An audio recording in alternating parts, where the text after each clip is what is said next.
Welcome back. It's 20 minutes of Sunderland chat on Where Mackems Walk, and we're looking through the tweets, the good and the bad, following the victory over Wolves. Sorka says, yeah, we're going to be playing in Europe next year. Here we go. Welcome. Hope you are doing well. We're also talking this week about Nordi, Chris Rigg's position. Why is the Stadium Light gone a bit quiet? Chairman, and we're doing the A to Z of Sunderland. We've done A, we've done B. Who gets in at C? We asked AI, and they came up with this fella. Can you come up with anything a little bit better? We've got Dylan, Jamie, Sean, and Charlie back, all up-and-coming journalists to do this fantastic club, and all at the Stadium Light yesterday to witness. Yeah, Dylan, one of the most straightforward victories of the season so far. Is that fair to say? It's a tough one. I don't know if you call it straightforward, especially the second half. It wasn't exactly pretty, but at the same time, with how Wolves have been this season, we did give them a lot of the ball in the second half, but is that because they knew they wouldn't be able to do much with it? Potentially, because they were pretty poor. They had a few chances, but... Oh, we're back. Had a few chances, but they didn't really threaten us at any given point. I think we defended really well, sat deep at times, and I mean, we'll get on to them soon. Mukiele, fantastic. Obviously, if Trey Hume scores that header at the back post, which he hit the post with, you probably find yourselves in a bit more of a comfortable position. But then we end the game with a fantastic counter-attack, and attack so good that the opposition decided to put it in the net for us. So we're still unbeaten at home, and these are the sort of games you've got to win to stay in this league. So I'm delighted. Yeah, a great performance. And yeah, Jamie, I mean, we joked before about Europe there a minute ago, but yeah, you thinking maybe this is going to be something to aim for? Okay. No, not to be honest. I think we have had, if you could handpick certain games, we have had an easy start, but you've still got to win those games. We've got bigger tests on the horizon. But if we can finish mid-table this season, I think everybody in red and white will be absolutely delighted. Yeah, absolutely. Yeah, I mean, we can still dream, though, can't we? Oh, we can dream. We can dream. Right, let's have a chat. Look at some social media takes, then, shall we? Mark says he's just effing class, man. Tommy says I love him so much I might cry. Scott Taylor says I thought he was brought in to bulk up the squad, but yeah, what a player! Obviously with them long throw-ins and too. Right then, Sean, let's discuss your man, shall we? How good is he? Yeah, it's just quality. Like everything about him, like going forward, defending, just work rate, like just everything. Yeah, class, and his long throws as well. Yeah, weren't we criticising him a little bit after the Man United game? I wasn't. No. All right. Okay. Yeah, I mean, what attribute, Sean, are you most impressed with? Is defence or his pace going forward? Like I knew he would be a good defender, but I think I'm surprised about his attacking. Like when he went wing back against United as well. But yeah, like yesterday was brilliant. Yeah, just I can't believe he plays with Sunderland. Like. Okay. Yeah, and a new song as well, Charlie. You impressed with him? Oh, I love him. I think he's absolutely meant, and he just gets it. And I could tell he did from his debut in the cup against Huddersfield, when it was essentially just everybody loving Lyndon Gooch for 90 minutes. And he was there at half-time, mortified that we're 1-0 down, absolutely laying into some of the lads. I was like, see, this is it. He understands what's going on here. And then he's just been an absolute revelation for us since coming in. Love him.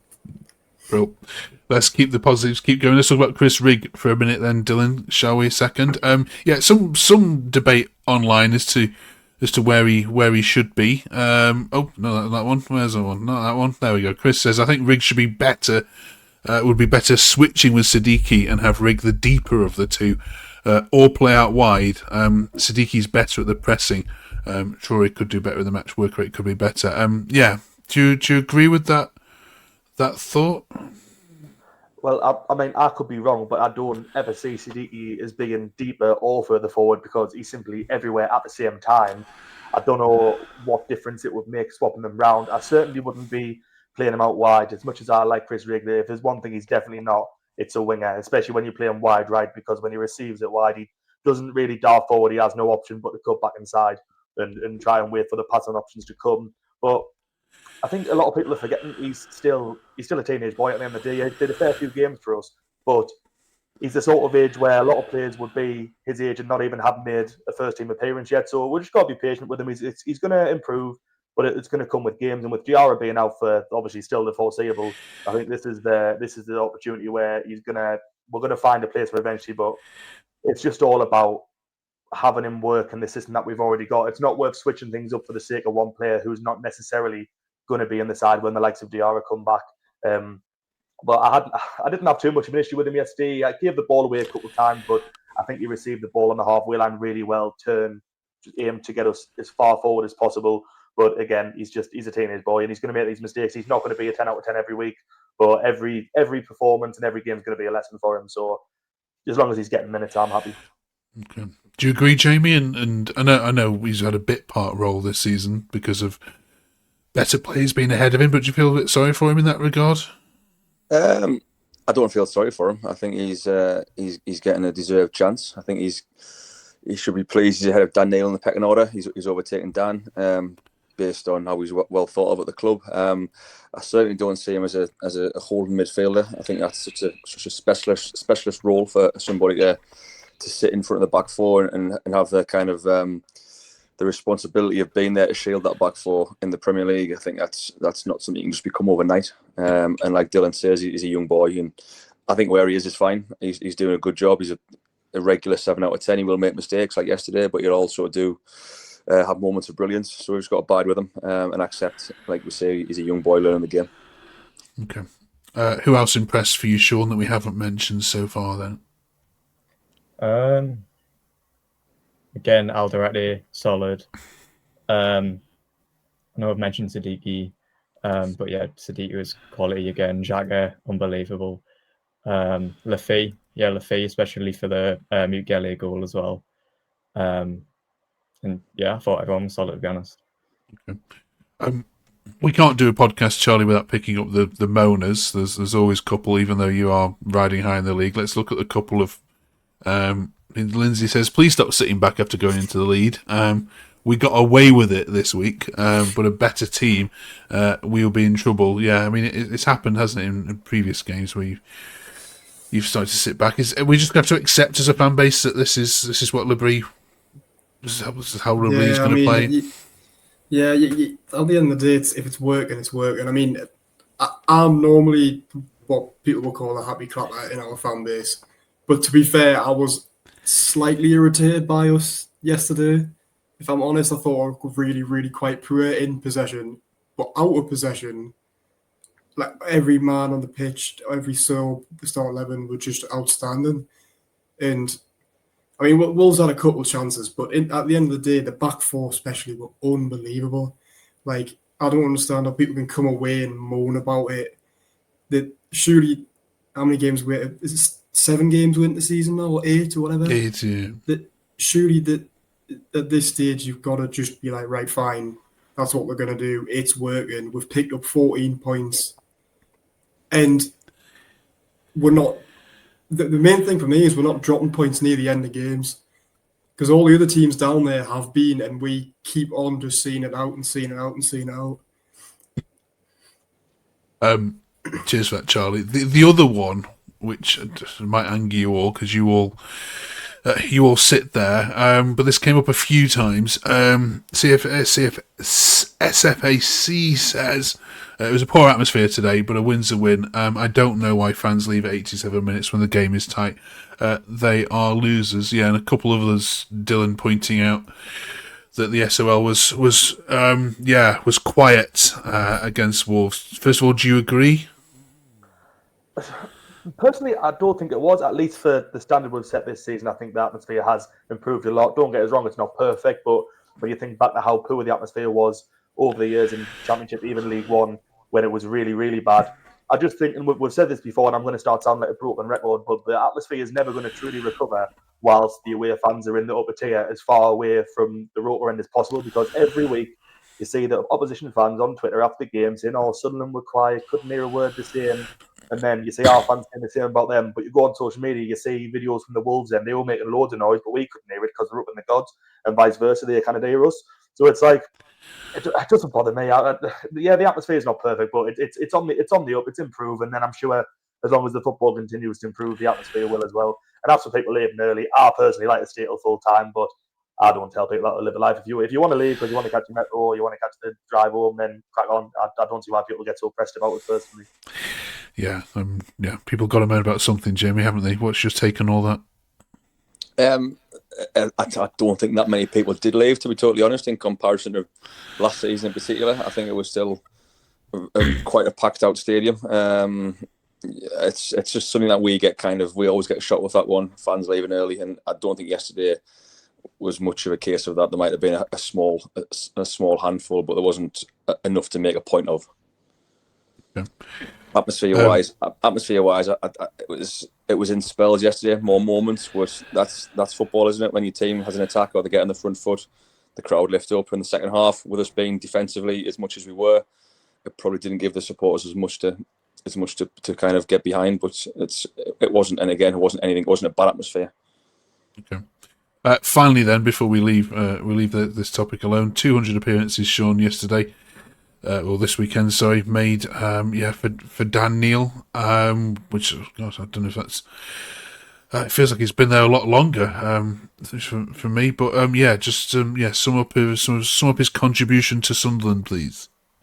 Yeah, like obviously our promotion-winning captain, obviously one of our own. I remember in his debut, did he play left back or right back? He definitely played full back.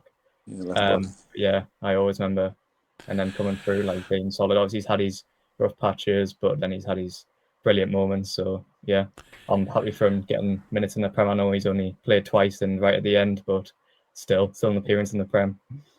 Yeah, Charlie.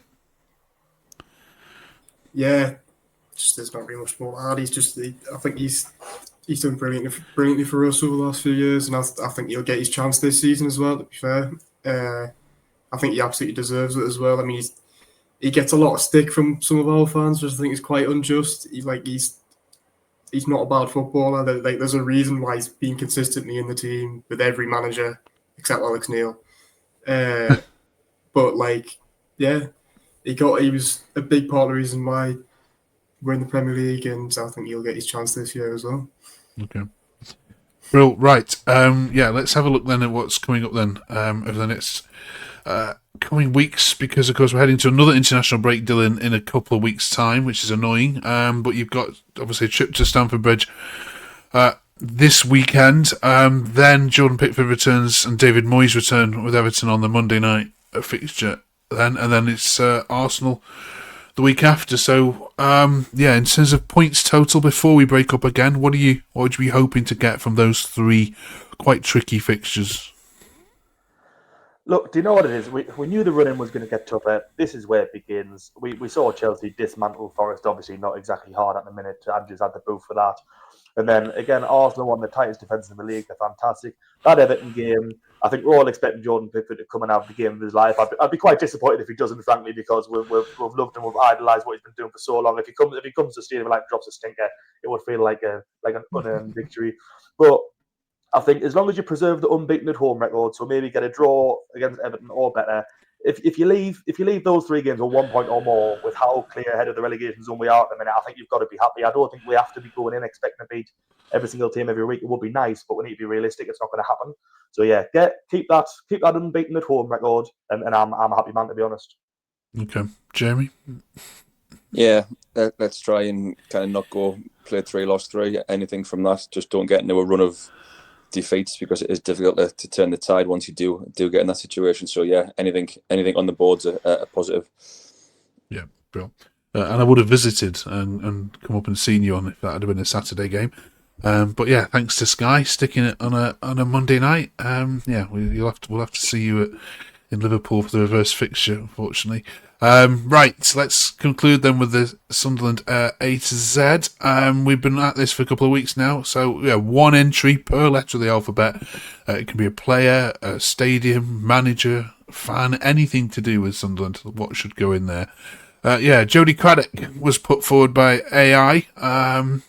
Certainly a footballer I remember as being quite tenacious for Sunderland. But are there better suggestions? Charlie, can you kick this off for us? I'm going with Barry Cattermole.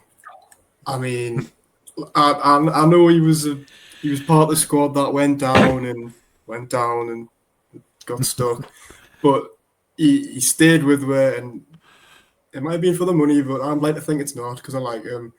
He was there on Saturday and all, and I just think he was so crucial to us for however long was he? Was over 10 years? No, 8 years. I think he was there, maybe 9, and he was just a brilliant player for us in the Premier League as well. I think good player, love the club. Okay. Then he's definitely my pick. Okay, good shout, Jamie. I think it will be Cattermole just for the longevity, but I think for the excitement and the euphoria that he brought when he signed, I want to say Djibril Cissé. Okay. He was exciting. Decent shouts, these. Dylan? Again, I'm the same. I think it will be Cattermole, but for the sake of chucking another name in, I'll just say Lorik Sana because he was absolutely hard as nails and everybody loved him. God, I remember these. Some of these names. Sean? I was just going to go Coventry, home and away for the playoffs. Especially the away game. That was unbelievable. Okay. Yeah. I suppose, yeah, which we've got to put Cattermole in, I suppose, haven't we, given them this, the number of years and service he gave us. He was a horrible bugger, though, wasn't he? He was. Yeah, it's a red card waiting to happen on Monday, but the games I watched him. Right, have they missed any, though? There'll be some people with a longer vintage watching this that goes, they've forgotten about this, so put it in the comments. We will read some of these out next week. Right, good luck against Chelsea then. We'll see you after that game next week to review that, and we'll also do D as well, and we'll look ahead to the return of Moyes and Pickford and Everton on that Monday night fixture, so join us for that. Thank you very much, you four. Thank you very much for watching. Don't forget to drop us a like and a subscribe before you depart. Thanks very much.